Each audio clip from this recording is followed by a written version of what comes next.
2. Sentido.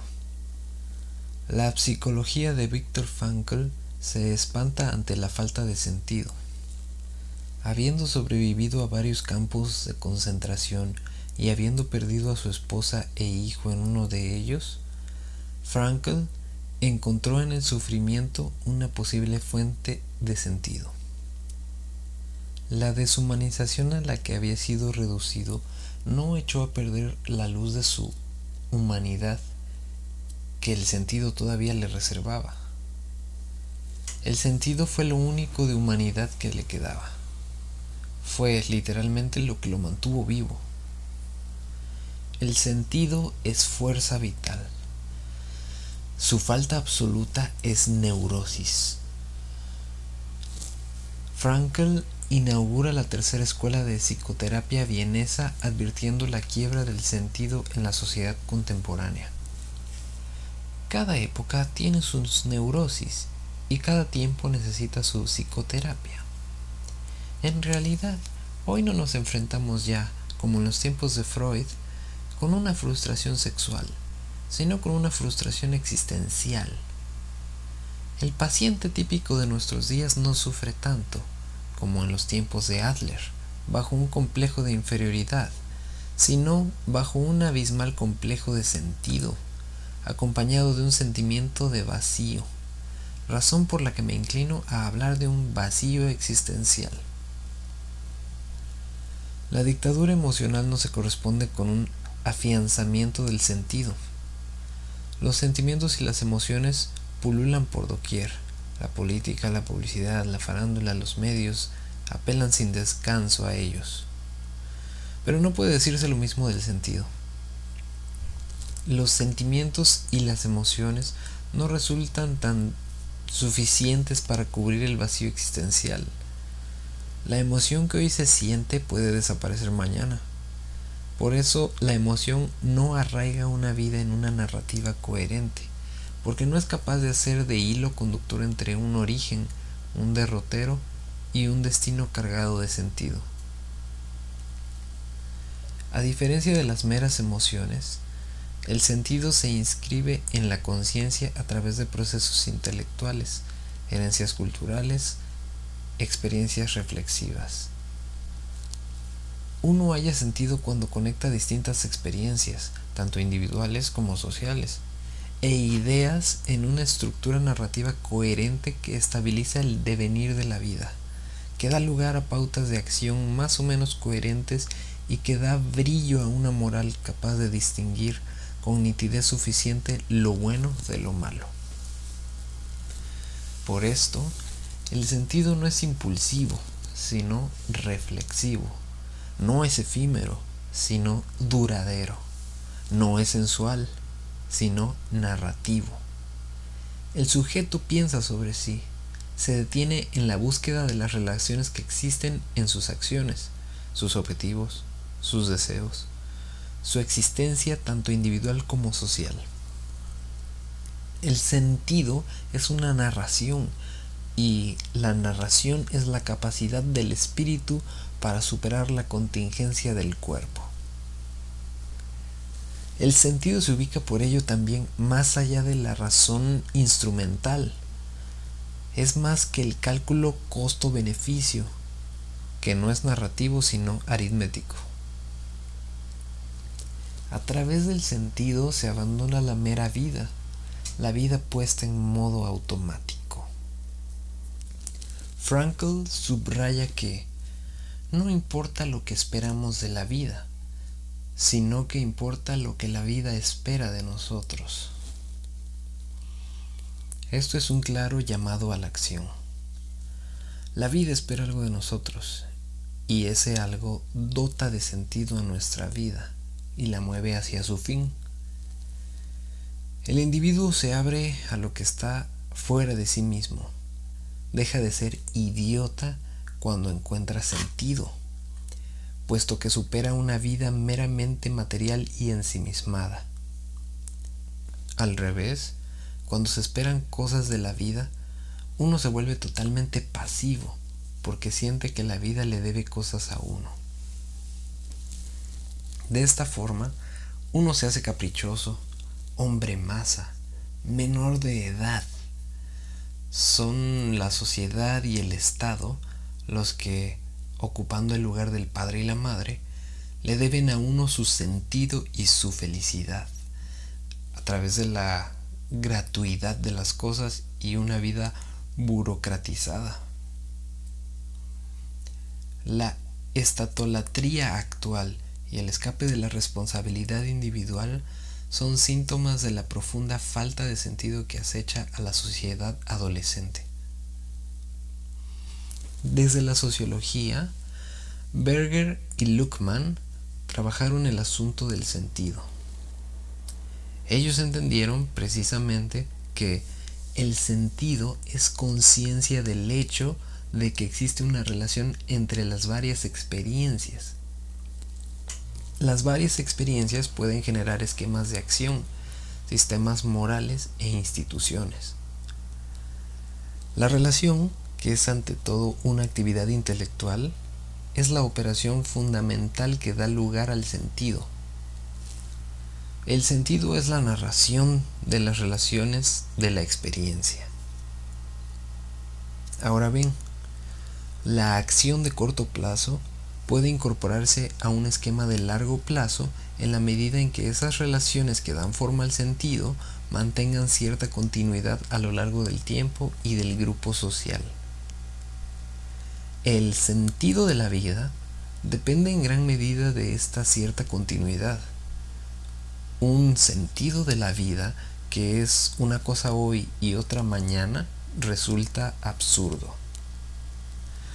Sin embargo, Berger y Luckmann notan que las condiciones de la sociedad moderna atentan contra la estabilidad del sentido. A diferencia de las sociedades premodernas, donde la producción y distribución de sentido estaba reservada a pocas y determinadas manos, por ejemplo la Iglesia, la sociedad moderna trae consigo numerosas factorías de producción y distribución que ofrecerán distintos sentidos al conjunto social, por ejemplo, los medios de masas. Además, la sociedad premoderna orientaba sus instituciones de acuerdo con grandes sistemas de sentido supraordinal. Política, economía y cultura estaban sujetas a una unidad de sentido y un sistema de valores único, y se debían a él. La sociedad moderna, en cambio, diferencia sus estructuras institucionales orientando cada una de ellas de acuerdo con una racionalidad respecto a fines. Esto último libera a las grandes instituciones sociales, políticas, administrativas, económicas, de un sentido compartido que vaya más allá de determinados fines racionales. El cuadro que pinta la sociedad moderna es el del pluralismo moderno, en el que coexisten numerosos sentidos, que pueden ser enteramente distintos e incluso incompatibles entre sí dentro de una misma sociedad.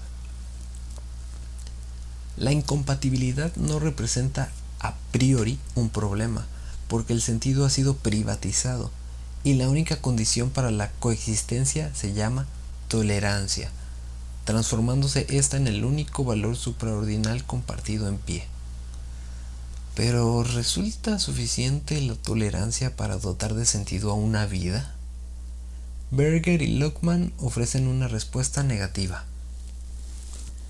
Dichos valores de tolerancia le dicen al individuo cómo comportarse frente a otras personas y otros grupos que tienen distintas visiones de la vida. Sin embargo, no nos dicen cómo deberíamos conducir nuestra vida cuando comienza a temblar el carácter incuestionado del orden tradicional.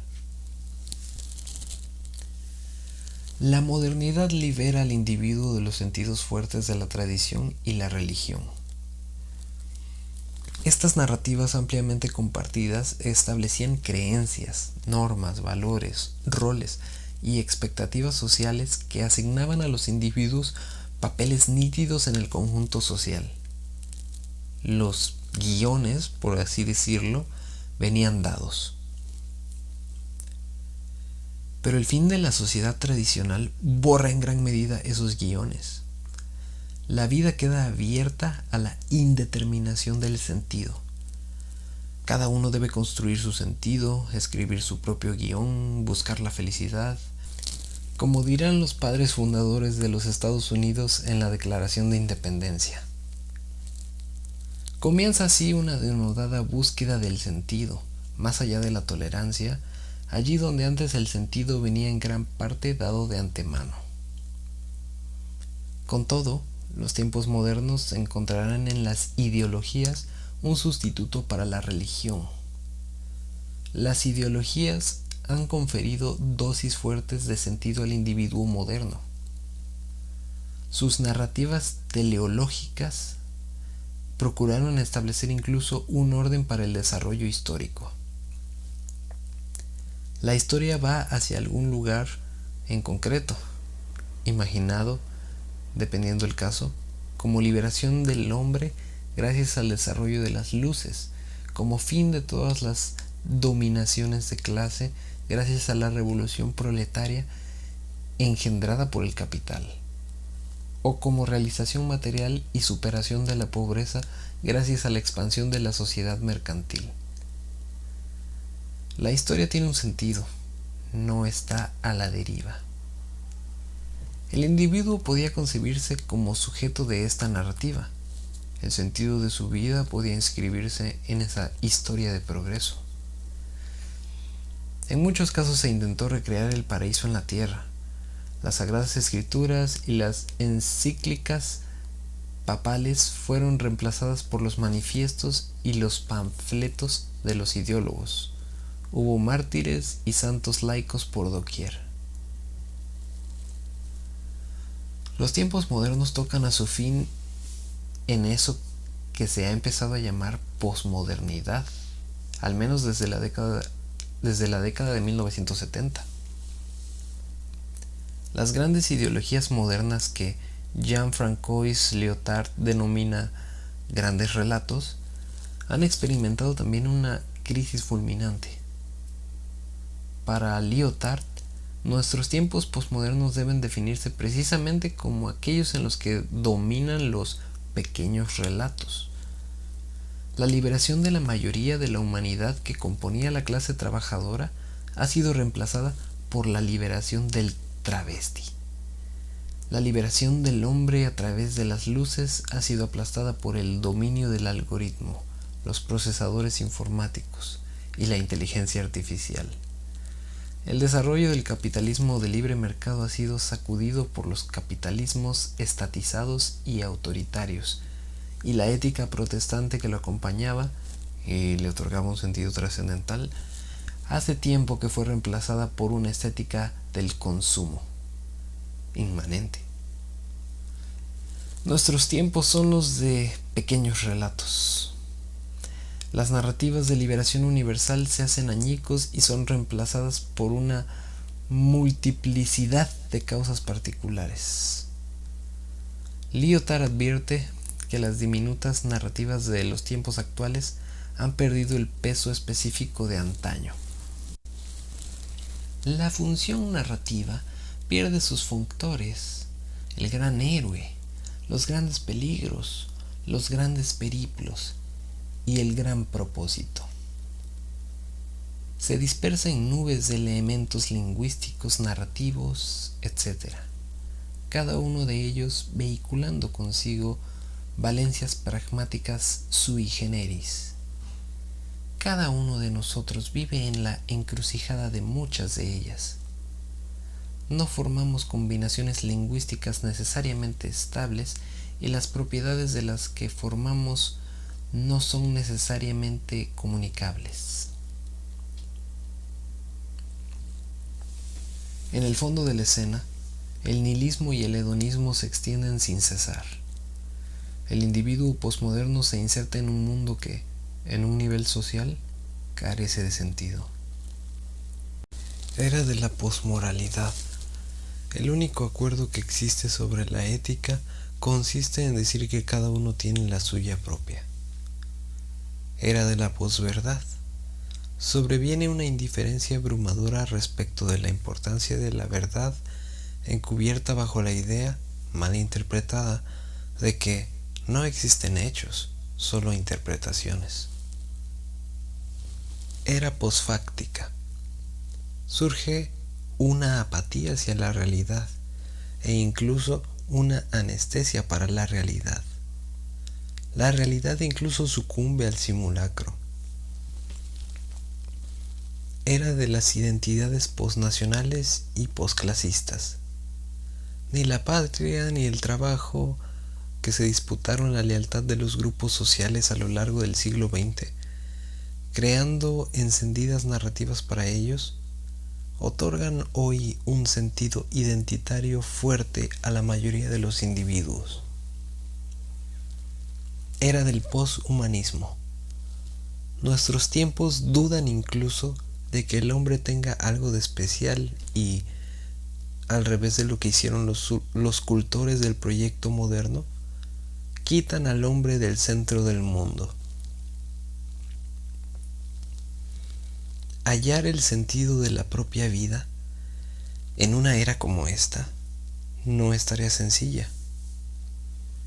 No simplemente porque el pluralismo moderno privatice el sentido y lo diversifique dentro del propio conjunto social, sino porque el nihilismo posmoderno barre las referencias trascendentales a las que el sentido aún buscaba sujetarse para volverse sentido compartido. El bien, la verdad, la belleza, la historia, la patria, el hombre, el trabajo. Estas categorías van siendo desalojadas de nuestro mundo. ¿Qué queda del bien allí donde infinidad de subgrupos exhiben concepciones morales totalmente distintas dentro de una misma sociedad? ¿Qué queda de la verdad allí donde la sobreinformación, la chatarra mediática y la cacofonía digital generan un ruido ensordecedor en el que es casi imposible discriminar lo verdadero de lo falso? ¿Qué queda de la belleza ahí donde gran parte del arte contemporáneo apuesta por la fealdad, vendiendo desde mierda de artista enlatada hasta camas extendidas con botellas de alcohol y condones usados encima de ellas? ¿Qué queda de la historia allí donde apocalipsis nucleares, climáticos y pandémicos aterrorizan las perspectivas de futuro de la sociedad y la confianza en el progreso desaparece? ¿Qué queda de la patria allí donde las fronteras se vuelven totalmente permeables, la migración descontrolada amenaza con cambios culturales e idiosincráticos radicales y los estados ceden cada vez más su soberanía a las organizaciones internacionales? ¿Qué queda del hombre en una sociedad manejada por robots y por inteligencia artificial? ¿Qué queda del trabajo en un contexto en el que las vocaciones ya no son estables? Los trabajos no se sostienen en el tiempo, la automatización inteligente avanza sin cesar y la noción de carrera va desapareciendo. La anorexia del sentido puede pensarse en su relación con la entrega de la propia vida. Hoy es difícil pensar que las personas están dispuestas a dar su vida por algún valor, alguna creencia, alguna forma de vida en concreto. Según Schopenhauer, la razón del envejecer y del morir no es física, sino metafísica. Sin una razón metafísica, el envejecimiento y la muerte quedan vaciados de todo sentido. No traen ni dejan nada consigo, más que una espantosa degradación de la materia. Si la vida no tiene sentido, se trata solamente de retrasar el reloj, de demorar la degradación. Rousseau, en su tiempo, ya arremetía contra los apegados a la mera vida. La medicina está de moda entre nosotros y tiene que ser así. Es el entretenimiento de las gentes ociosas y desocupadas que, no sabiendo cómo emplear el tiempo, lo emplean en conservarse. Si hubieran tenido la desgracia de nacer inmortales, serían los más miserables de los seres.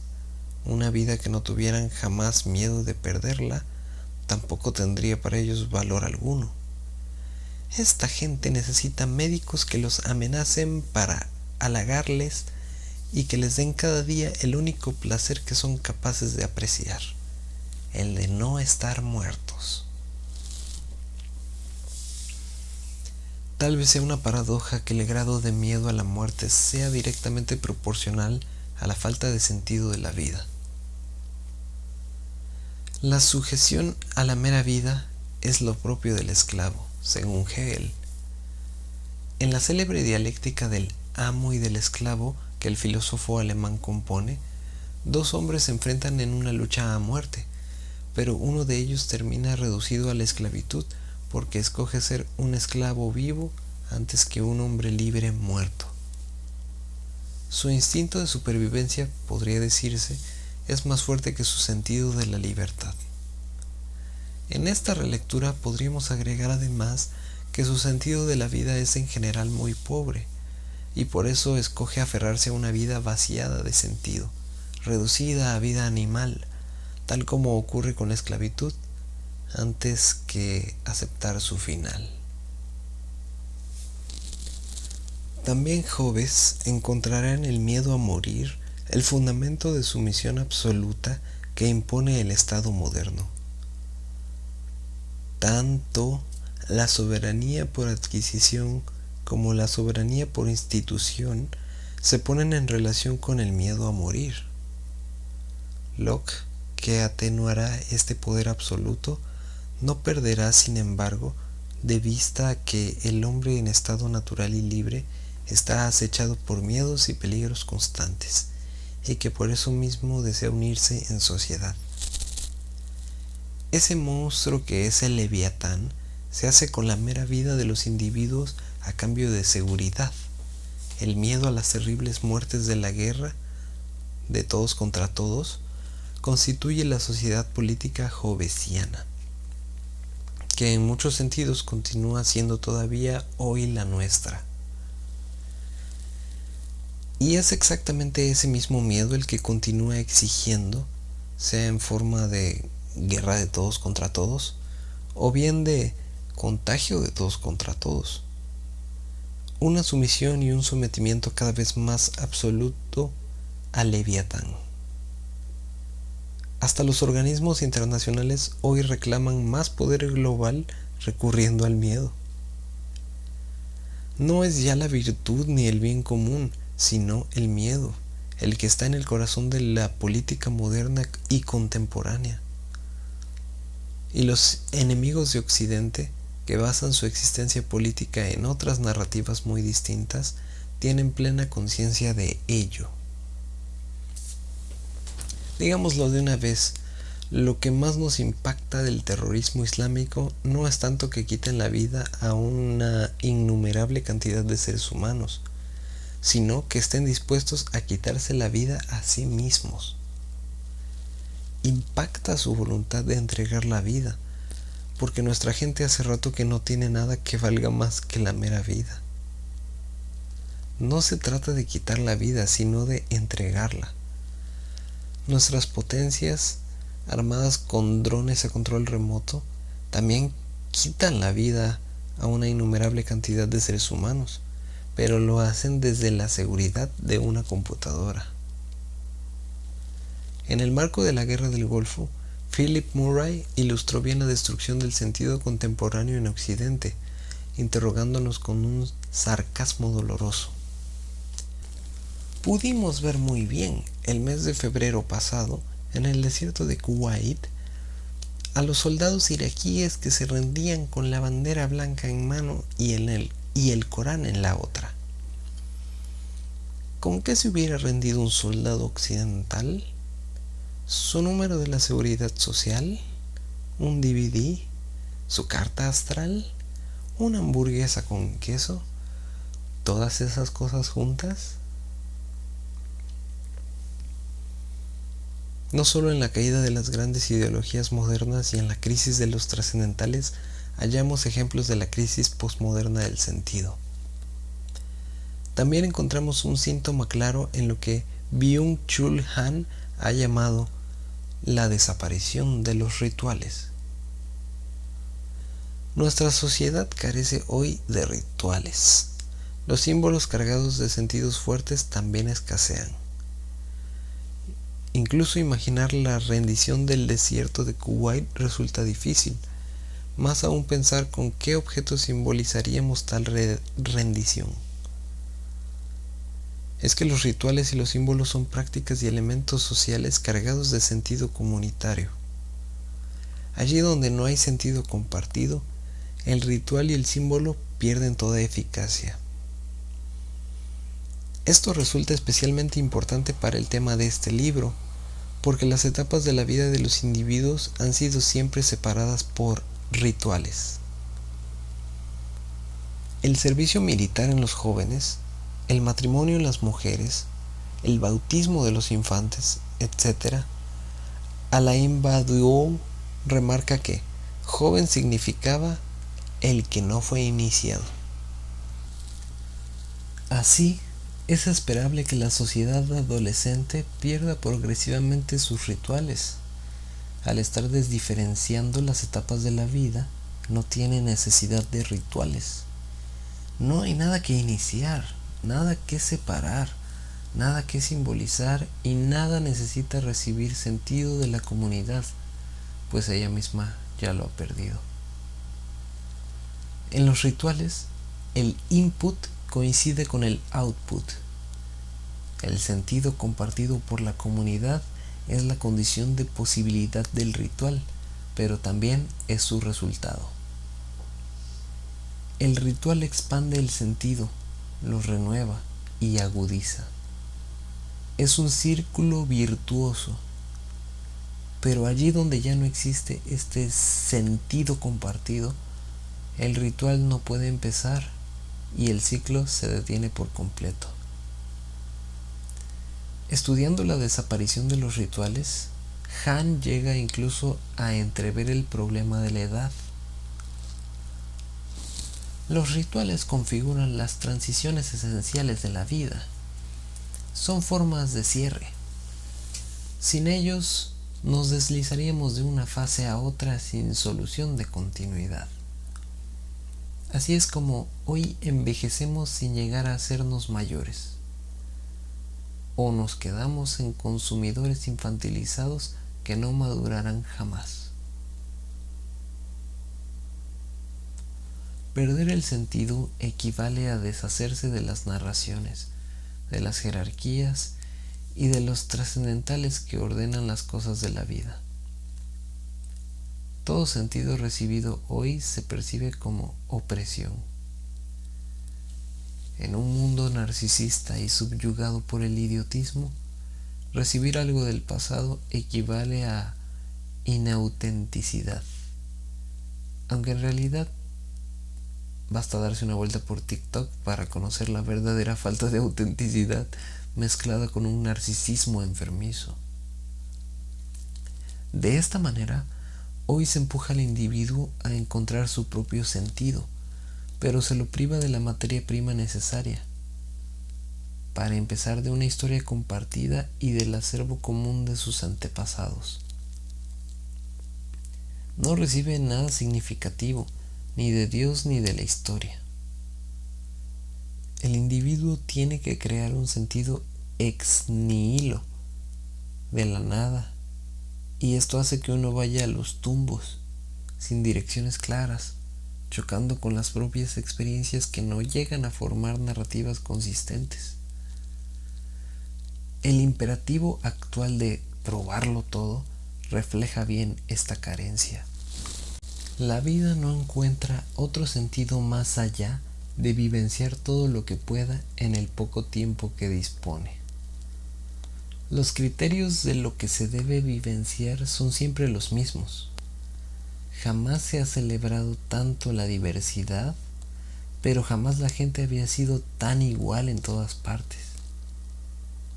todo lo que hoy nos atrevemos a llamar diversidad son en verdad meras exterioridades, tales como colores de cabellos, tatuajes o estilos de indumentaria, dado que las interioridades jamás habían sido tan uniformizadas en el más desesperante vacío. No existe un orden, no existen metas consistentes, no existe un proyecto. Todo lo que hay son vivencias acumuladas sin relaciones estables entre sí, sin una narrativa coherente, sin etapas ni fases. No es casualidad que hoy los libros de autoayuda caigan a menudo en el lugar común de instar a sus lectores a acumular vivencias o experiencias, en un sentido realmente pasivo, entregarse a la vivencia, sustraído de toda investigación. La sociedad adolescente es una sociedad del tanteo. Por este tipo de cosas es por lo que a menudo se dice que la vida se ha acelerado. La desesperación por acumular vivencias se interpreta como una aceleración de la vida. Una vida feliz y exitosa se lograría amontonando vivencias, dado que solo se vive una vez. El tiempo se convierte en la peor amenaza para un individuo que vive su vida como una cuenta regresiva.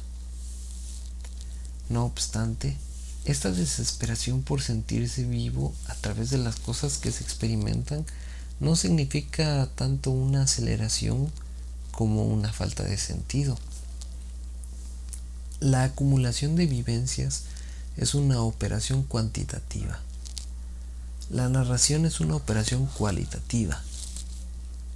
Byung-Chul Han ha señalado, con razón, que la aceleración supone una dirección, que es precisamente de lo que carece la sociedad adolescente. El tiempo se precipita como una avalancha porque ya no cuenta con ningún sostén en su interior.